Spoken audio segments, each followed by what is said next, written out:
Okay, so here we go. The last time we saw Santiago, they had reached the oasis, and we met an alchemist who knew that he was supposed to teach someone coming in that caravan. The boy couldn't believe what he was seeing. The oasis, rather than just being a well surrounded by a few palm trees, as he had seen once in a geography book, was much larger than many towns back in Spain. There were 300 wells, 50,000 date trees, and innumerable colored tents spread among them. "It looks like 1,001 nights," said the Englishman, impatient to meet with the alchemist. They were surrounded by children, curious to look at the animals and people that were arriving. The men of the oasis wanted to know if they had seen any fighting, and the women competed with one another for access to the cloth and precious stones brought by the merchants. The silence of the desert was a distant dream. The travelers in the caravan were talking incessantly, laughing and shouting as if they emerged from the spiritual world and found themselves once again in the world of people. They were relieved and happy. They had been taking careful precautions in the desert, but the camel driver explained to the boy that oases were always considered to be neutral territories because the majority of the inhabitants were women and children. There were oases throughout the desert, but the tribesmen fought in the desert, leaving the oases as places of refuge. With some difficulty, the leader of the caravan brought all his people together and gave them his instructions. The group was to remain there at the oasis until the conflict between the tribes was over. Since they were visitors, they would have to share living space with those who lived there and would be given the best accommodations. That was the law of hospitality. Then he asked that everyone, including his own sentinels, hand over their arms to the men appointed by the tribal chieftains. "Those are the rules of war," the leader explained. "The oases may not shelter armies or troops." To the boy's surprise, the Englishman took a chrome-plated revolver out of his bag and gave it to the men who were collecting arms. "Why a revolver?" he asked. "It helped me to trust in people," the Englishman answered. Meanwhile, the boy thought about his treasure. The closer he got to the realization of his dream, the more difficult things became. It seems as if what the old king had called beginner's luck was no longer functioning.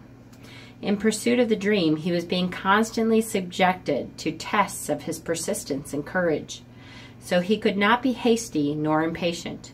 If he pushed forward impulsively, he would fail to see the signs and omens left by God along his path. God placed them along my path. He had surprised himself with the thought. Until then, he had considered the omens to be things of this world, like eating or sleeping, or like seeking love or finding a job. He had never thought of them in terms of a language used by God to indicate what he should do. "Don't be impatient," he repeated to himself. "It's like the camel driver said, eat when it's time to eat, and move along when it is time to move along." That first day, everyone slept from exhaustion, including the Englishman. The boy was assigned a place far from his friend, in a tent with 5 other young men about his age. They were people of the desert and clamored to hear his stories about the great cities. The boy told them about his life as a shepherd and was about to tell them of his experiences at the crystal shop when the Englishman came into his tent. "I've been looking for you all morning," he said, and as he led the boy outside, "I need you to help me find out where the alchemist lives." First, they tried to find him on their own. An alchemist would probably live in a manner that was different from that of the rest of the people at the oasis, and it was likely that in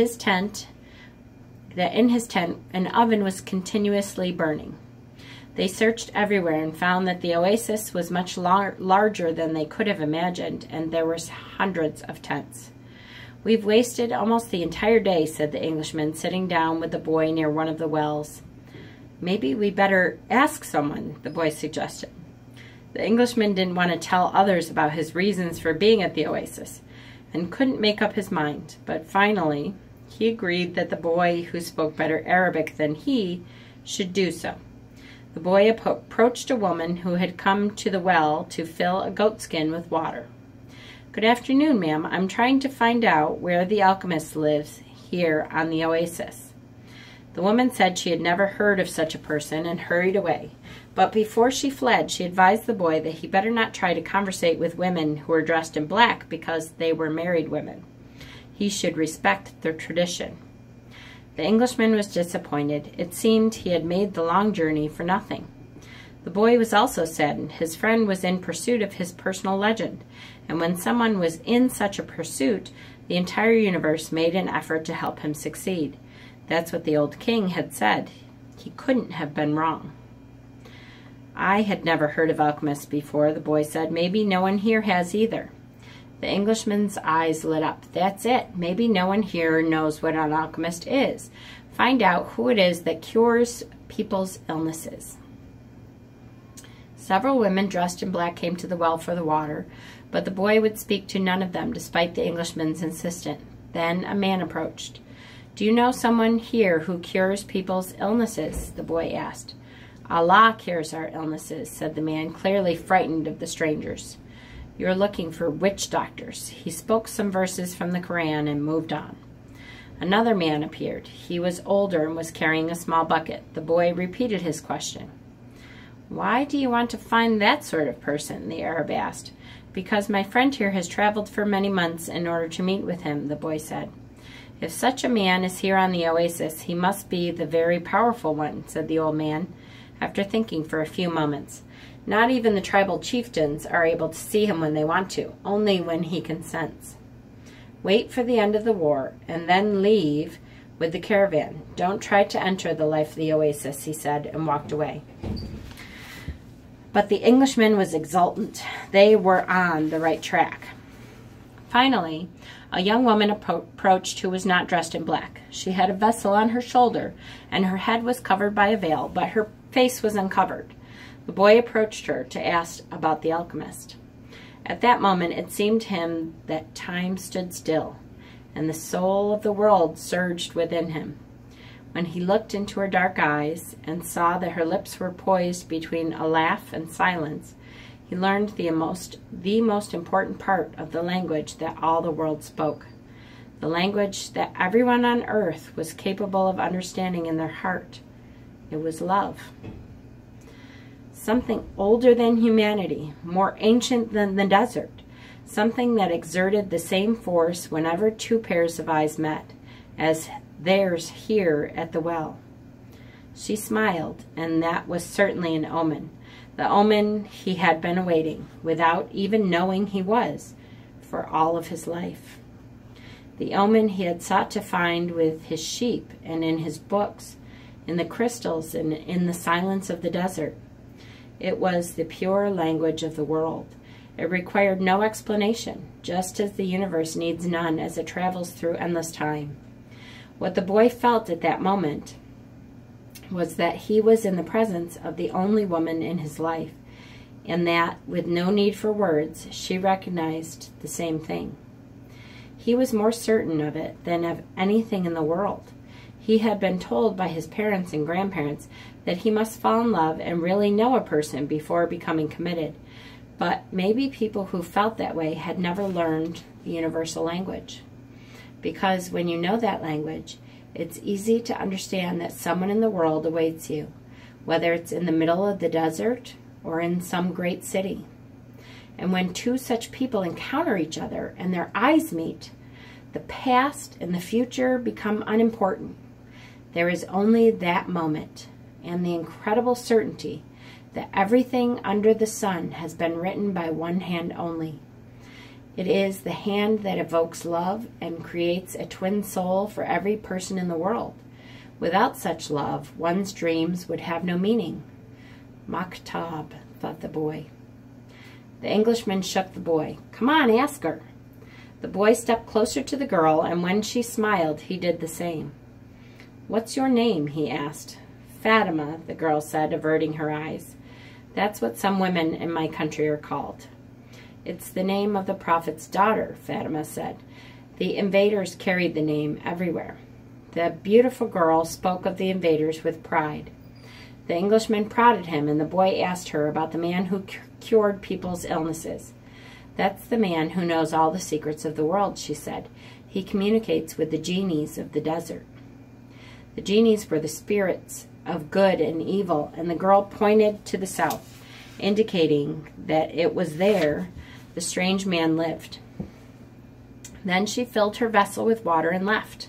The Englishman vanished too, gone to find the alchemist, and the boy sat there at the well for a long time, remembering that one day in Tarifa, the levanter that had brought him to the perfume of that woman, and realizing that he had loved her before he even knew she existed.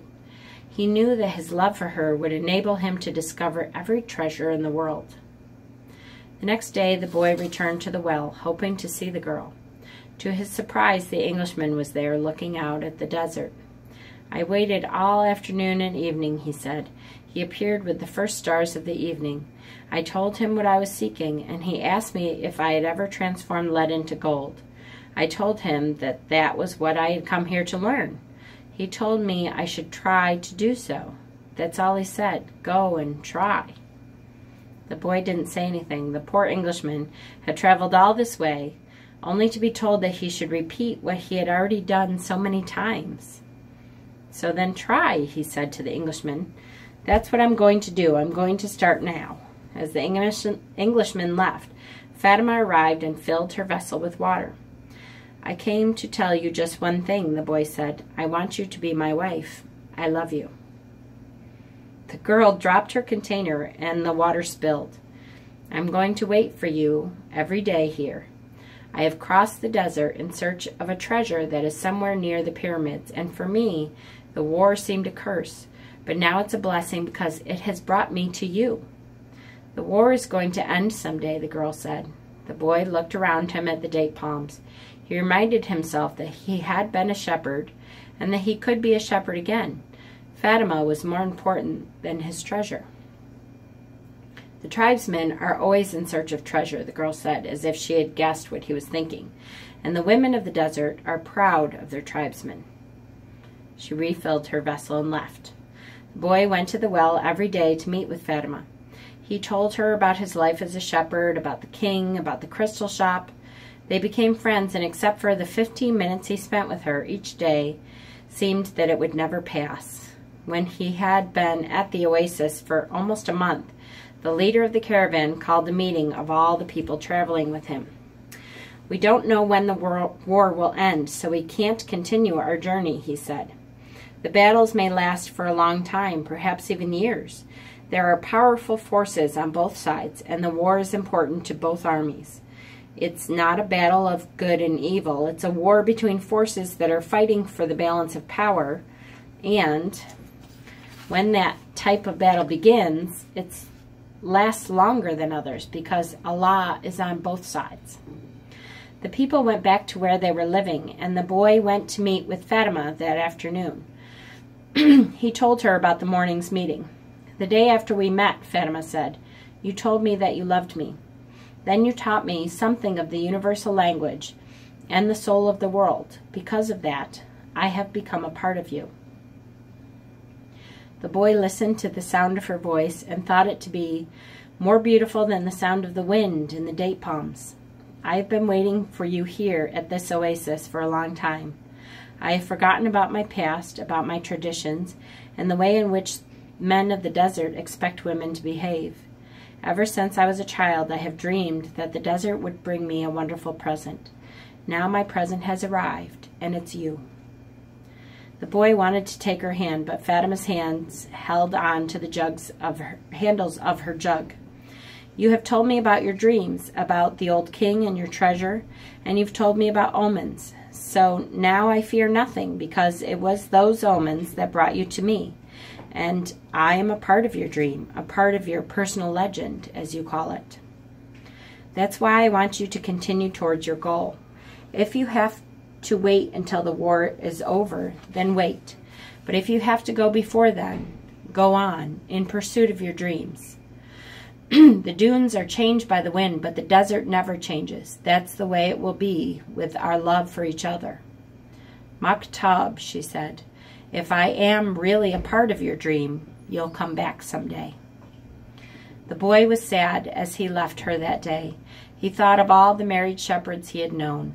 They had had a difficult time convincing their wives that they had to go off into distant fields. Love required them to stay with the people they loved. He told Fatima that at their next meeting. "The desert takes our men far from us, and they don't always return," she said. "We know that, and we're used to it.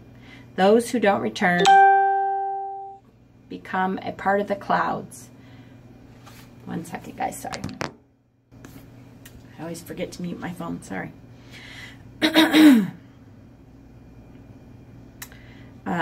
Those who don't return become a part of the clouds, a part of the animals that hide in the ravines and of the water that comes from the earth. They become a part of everything. They become the soul of the world. Some do come back, and then the other women are happy because they believe that their men may one day return as well. I used to look at those women and envy them for their happiness. Now I too will be one of the women who wait. I'm a desert woman, and I'm proud of that. I want my husband to wander as free as the wind that shapes the dunes, and if I have to, I will accept the fact that he has become a part of the clouds and the animals and the water of the desert. Let's stop there, guys. We're getting into such meaty stuff here. I just love this book, and I hope you're enjoying it too. Mwah. I love you all. Till next time.